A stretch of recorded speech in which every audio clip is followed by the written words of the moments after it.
Good morning all student. आज हम सभी संस्कृत में द्वितीय पाठ कर्म एवं सिद्धि मंत्र नामक पाठ पढ़ने जा रहे हैं, जिसका मतलब है कर्म ही सफलता की कुंजी है। प्रस्तुत पाठ में एक ही शहर में रहने वाले दो व्यक्तियों की तुलना करके बताई गई है कि मेहनत का परिणाम क्या होता है और आलसी होने से क्या होता है। रामदासः नारायणपुरे निवसति। रामदास नारायणपुर में रहता है।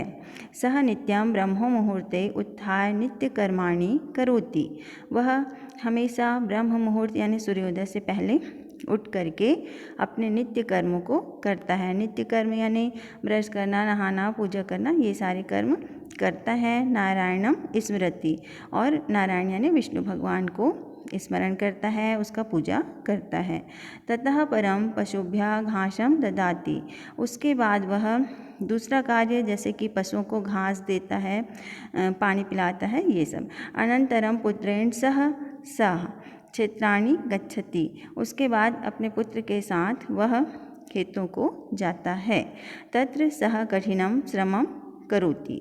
वहाँ वह कठिन परिश्रम करता है। तस्य श्रमेण निरीक्षणेन च कृशौ प्रभुतम अन्नम उत्पद्यते। उसके श्रम के निरीक्षण से और दोनों मिलकर के खेती करके अन्न का उत्पादन करते हैं। तस्य पशवः हष्टः पुष्टः सन्ति। उसके पशु जो हैं हष्ट पुष्ट हैं। जितने भी जानवर हैं वो स्वस्थ हैं, हष्ट पुष्ट हैं। गृहम च धन धान्य आदि पूर्णम अस्ति। और उसका घर जो है धन धान्य से भरा हुआ है। अत्रैव ग्रामे पैतृकम धनेन धनवान धर्मदासः निवसति। यहाँ ही गांव में पैतृक संपत्ति से धनवान व्यक्ति एक धर्मदास नामक व्यक्ति रहता है। तस्य सकलम कार्यम सेवकः संपादयन्ति। उसके सभी कार्यों को अनेकों नौकर पूरा करते हैं। सेवका नाम उपेक्षया तस्य पशवः दुर्बला जाता। क्षेत्रेषु च बीजमात्राम अपि अन्नम न उत्पद्यते। और सेवकों की उपेक्षा से उसके सारे पशु जो हैं वो दुर्बल कमज़ोर हो गए हैं, और खेतों में भी बीज मात्र भी अन्न का उत्पादन नहीं हो पाता है। स्नेह स्नेह तस्य पैतृकम धनम समाप्तम अभवत्। धीरे धीरे उसका पैतृक धन जो है वो समाप्त हो गया। तस्य जीवनम अभावग्रस्तम जातम। उसका जीवन अभावग्रस्त हो गया, उसके पास धन की कमी हो। एकदा वनात् प्रत्यागत्य रामदासः स्वद्वारि उपविष्टं धर्मदासं दुर्बलं खिन्नं च दृष्ट्वा अपृच्छत्। मित्र धर्मदास। एक बार वन से लौटता हुआ रामदास अपने दरवाजे पर बैठे देखा धर्मदास को दुर्बल और कमज़ोर दुखी देख करके उससे पूछा, मित्र धर्मदास, चिराद दृष्टो असि केनापि रोगेण ग्रस्तः। क्या लंबे समय के बाद दिखाई दिए हो, क्या किसी रोग से ग्रस्त हो? येन एव दुर्बलः, जिससे तुम कमज़ोर हो गए हो। धर्मदासः प्रसन्न वदनम तम औदत। धर्मदास जो है प्रसन्न होकर के उसको बोला, मित्र न अहम रुग्णः परम क्षीण विभवः इदानीम अन्य इव संजातः। मित्र, ना ही मैं रोगी हूँ और ना ही मैं कमज़ोर हूँ। इस समय मैं अन्य दूसरे कारण से रोग चिंतित हूँ। इदं चिंत्यापि केनो उपायेन मंत्रेण तंत्रेण वा संपन्नम भवेयम्। यह सोचता हूँ कि किस उपाय से, किस मंत्र से या तंत्र से मैं फिर से धनवान हूँ। रामदासः तस्य दारिद्र्यस्य कारणं तस्यैव अकर्मण्यता इति विचार्यम् एव अकथयत्। रामदास उसके दरिद्रता गरीबी का कारण उसके ही आलस्य को विचार करके इस प्रकार कहा, मित्र पूर्व केनापि दयालुना साधुना मह्यम एकः संपत्तिकारकः मंत्र दत्तः। यदि भवान अपि तं मंत्रम इच्छति। मित्र, पहले मुझे कोई भी दयालुता से, सज्जनता से एक संपत्ति कारक मंत्र दो। यदि आप भी उस मंत्र की इच्छा करते हो, तर्हि तेन उपदिष्टम अनुष्ठानम आचरतु।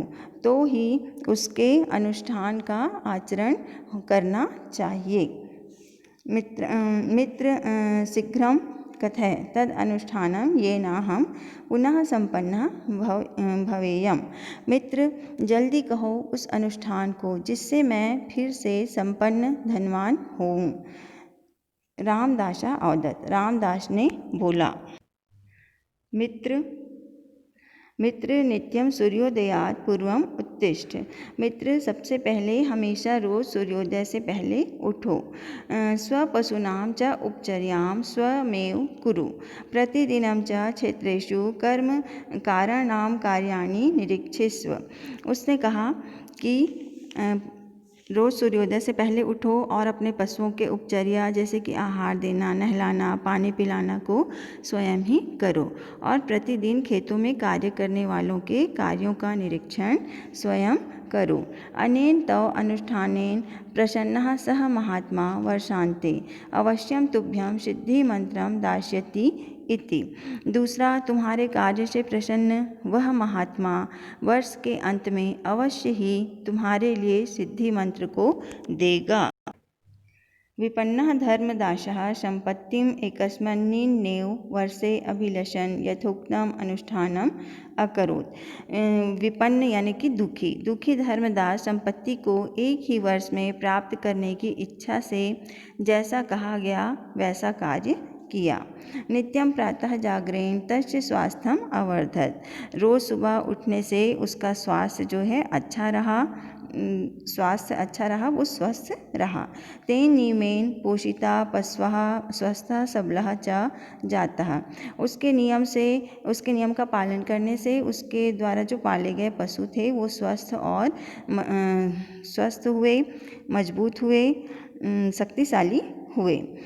गावः महर्ष्या च प्रचुरम दुग्धम अयच्छन्। गाय और भैंस भी पर्याप्त मात्रा में दूध देने लगे। अनेन प्रकारेण तस्य गृहं धन्य धान्य पूर्णम जातम। इस प्रकार से उसका घर जो है धन धान्य से भर गया। एकस्मिन् दिने प्रातः क्षेत्राणि गच्छन्। एक दिन वह सुबह खेतों को गया। दुग्धम परिपूर्ण पात्रम हस्ते दधान प्रसन्न मुखम धर्मदासम औलोक्य। रामदासः अवदत्। एक दिन वह सुबह खेतों को गया, दूध से भरे हुए बर्तन को, हाथ के धान को और प्रसन्न मुख।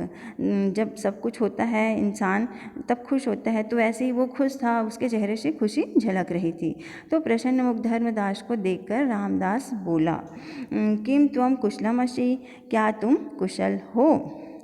किम तव अनुष्ठानम वर्धते? क्या तुम्हारा कार्य बढ़ा? क्या तुम्हारी आमदनी बढ़ी? किम तम महात्मनम मंत्रार्थम उपगच्छाओ? क्या तुम उस महात्मा के मंत्र के अर्थ को समझे? धर्मदासः प्रत्यवदत्। धर्मदास ने उत्तर दिया, मित्र, वर्ष पर्यंतं श्रमं कृत्वा मया इदं सम्यग् ज्ञातं यत् कर्म एव सिद्धि मंत्रः। उसने कहा कि मित्र, साल भर मेहनत करके मुझे यह अच्छे से मालूम हो गया कि कर्म ही सिद्धि मंत्र है, कर्म ही सफलता की कुंजी है।